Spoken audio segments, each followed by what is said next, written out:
Children, now let's study certain applications of principle of flotation. Now, you all know that if you throw a coin in the sea, this coin is going to sink, but the ships in the sea float, isn't it? Well, let's consider 1 ton block of solid iron. That means there is a block of solid iron which is weighing 1 ton. Now, this iron is, density of iron is more than density of water. So, this iron is nearly 8 times denser than water. So, it will displace 1 upon 8 ton of water when submerged, which is not enough to keep it afloat. Now, suppose the same block of iron is reshaped. I mean, when you talk of a block, it is something like this. And this block of iron, let's say we reshape it into a sort of a bowl. Okay. Now, whether you have it in the shape of a block or in the shape of a bowl, the weight will remain 1 ton. But when you have it in this format, then when you put it in water, it displaces greater volume of water, right? Because it is broader, so it will displace a greater volume of water than when it was a block. The deeper the iron deeper this will go inside the water, the more water it will displace and greater buoyant force will act on it. When the buoyant force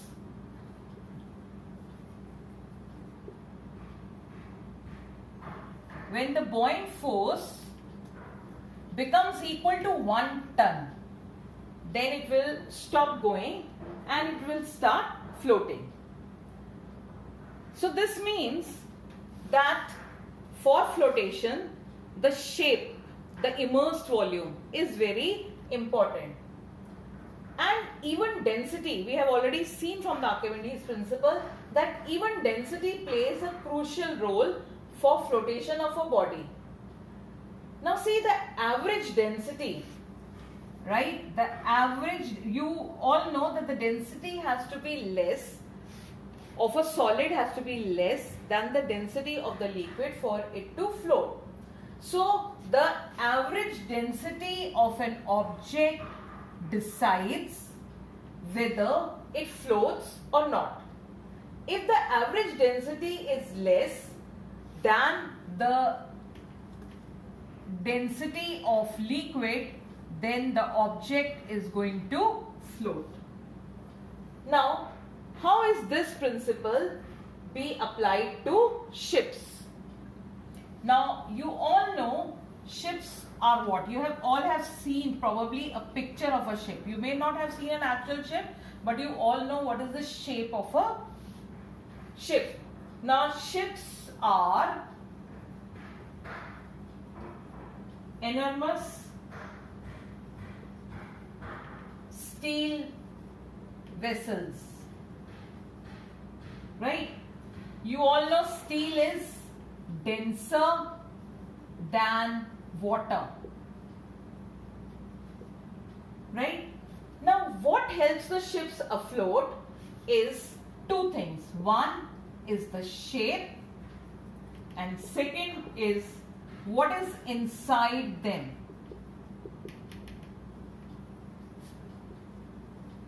So what I'm trying to tell you is, ships, though huge in size, are able to float in water because of 2 things.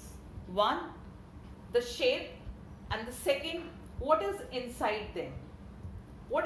By what is inside them, I mean that ships are not solid pieces of steel. Instead, they are mostly hollowed out shells of steel. So the average density of ship is less than density of water. When a ship is made, the bottom of the ship is hollow, full of air. So the average density of ship along with the contents in the ship is less than the density of the water.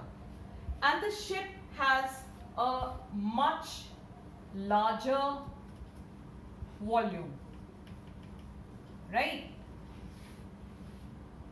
So a solid steel block, if you have a solid steel block of same mass, its effective density will be more, so it will sink. But in this case, the effective density is quite less, so the ship floats. Another interesting thing is, when a ship enters water, it displaces a large volume of water, and consequently buoyant force or the weight of water displaced by the ship is greater than the weight of the ship and the load placed on it. As a result, the ship floats on water. So what I am saying is that when the ship is in the water, it displaces large volume of water.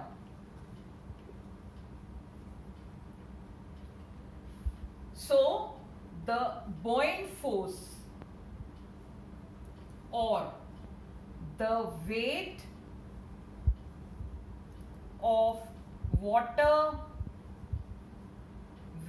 of water displaced by the ship is greater than the weight of the ship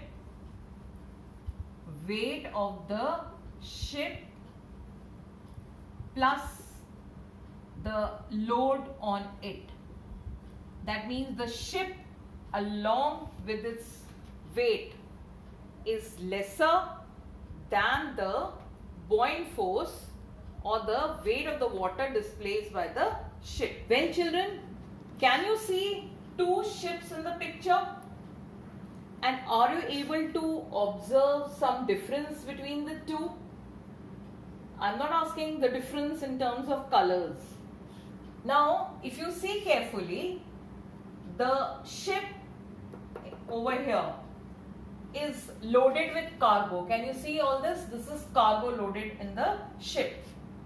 Now, when cargo is loaded on a sailing ship, right, its weight increases. As a result, the ship is submerged more. Can you see? It is more inside the water and it keeps submerging till the weight of the water displaced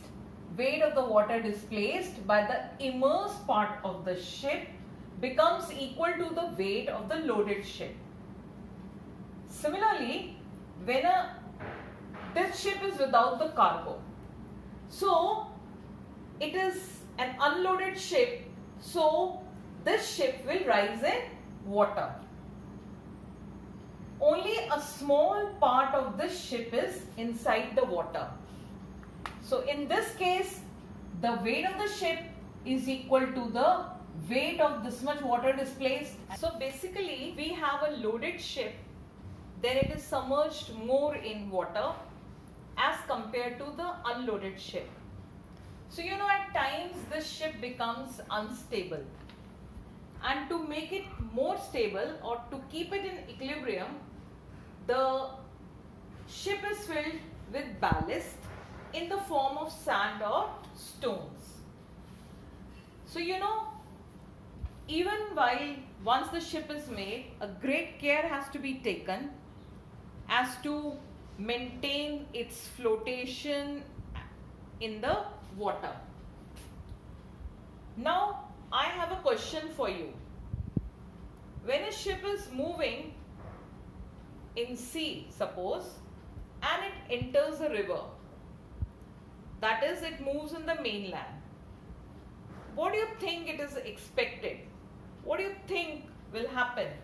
Will the ship rise, sink, or maintain the same level?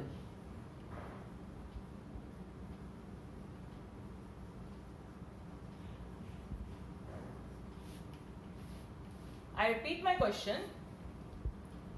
The question is that there is a ship moving on seawater and it enters a river, that is, moves inland. What do you think it is expected for the ship to rise, sink, or maintain the same level? Now, let me answer this for you. The density of seawater is greater than density of river water. And you know why? Because the seawater has salt in it. Now, you all know that the upthrust or the buoyant force is directly proportional to density, isn't it? Now, as the density of seawater is greater, so where will the upthrust be more? The upthrust in sea water will be greater than upthrust in river water. So when a ship enters from sea water to the fresh water,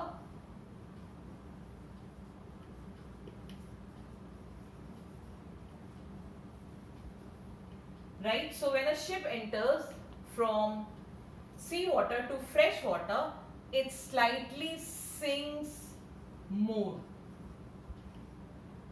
And when a ship sails from the fresh water to the seawater, the ship rises slightly. When it moves in the reverse way, then it rises slightly. Okay? Now see, ships travel in different densities of water. Like it may be sea water or it may be fresh water. Even the water may be warm, like near the equatorial region, or cold near the poles. So you know, by changing waterways, ship will displace more or less water in which it floats. That means there will be at times when it is displacing more water, at times it will be displacing less water. So in accordance to this, even the upthrust will become less or more. So for safely loading of the ship under different conditions, plimsoll lines are provided.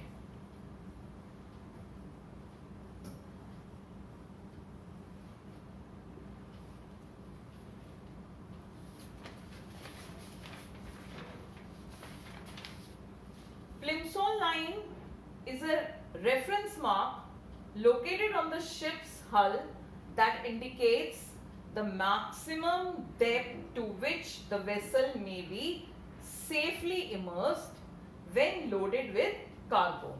So what I am saying, plimsoll line is a reference mark where on the hull of the ship. What will it indicate? It will indicate the maximum depth to which the vessel may be safely immersed when loaded with cargo. So what I am saying, plimsoll line is a reference mark where on the hull of the ship. What will it indicate? It will indicate the maximum depth to which the vessel may be safely immersed when loaded with cargo. So what I am saying, plimsoll line is a reference mark where on the hull of the ship. What will it indicate? It will indicate the maximum depth to which the vessel may be safely immersed when loaded with cargo.